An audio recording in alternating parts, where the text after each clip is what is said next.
যমুনা ও সংসদ ভবন ঘেরাওয়ের হুঁশিয়ারি দিয়েছেন ইনকিলাব মঞ্চের নেতা কর্মীরা। বিস্তারিত থাকছে স্টাফ রিপোর্টারের প্রতিবেদনে। শরীফ ওসমান হাদী হত্যার বিচারের দাবিতে দ্বিতীয় দিনের মতো উত্তাল হয়ে উঠেছে রাজধানীর শাহবাগ মোড়। সরকারের পক্ষ থেকে এখন পর্যন্ত কোনো কার্যকর সাড়া না মেলায় তীব্র ক্ষোভ প্রকাশ করেছে ইনকিলাব মঞ্চ। শনিবার বিক্ষোভ কর্মসূচি থেকে সংগঠনটির সদস্য সচিব আব্দুল্লাহ জাবের হুঁশিয়ারি দিয়ে বলেছেন, হাদির খুনের বিচার না করে কাউকে সেফ এক্সিট দেওয়া হবে না। পরিস্থিতি বিবেচনায় যে কোনো মুহূর্তে প্রধান উপদেষ্টার বাসভবন যমুনা ও সংসদ ভবন ঘেরাওয়ের কঠোর কর্মসূচি ঘোষণা হতে পারে।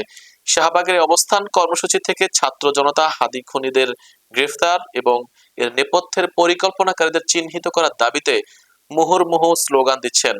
ইনকিলাব মঞ্চ স্পষ্ট করে জানিয়েছে, ন্যায় বিচার নিশ্চিত না হওয়া পর্যন্ত তারা রাজপথ ছাড়বে না। আন্দোলনকারীরা মনে করছেন সরকার যে হাদি হত্যার বিচার প্রক্রিয়ায় স্থবিরতা দেখাচ্ছে, যা শহীদদের রক্তের সাথে বেইমানির শামিল। বিক্ষোভ সমাবেশে আব্দুল্লাহ জাবের সরকারের উপদেষ্টা কঠোর সমালোচনা করে বলেন, যারা ভাবছেন কিছুদিন ক্ষমতায় থেকে বিদেশে পাড়ি জমাবেন, তাদের সেই স্বপ্ন সফল হবে না। রক্তের সাথে বেইমানি করলে এই জমিনেই আপনাদের বিচার করবে সাধারণ জনতা।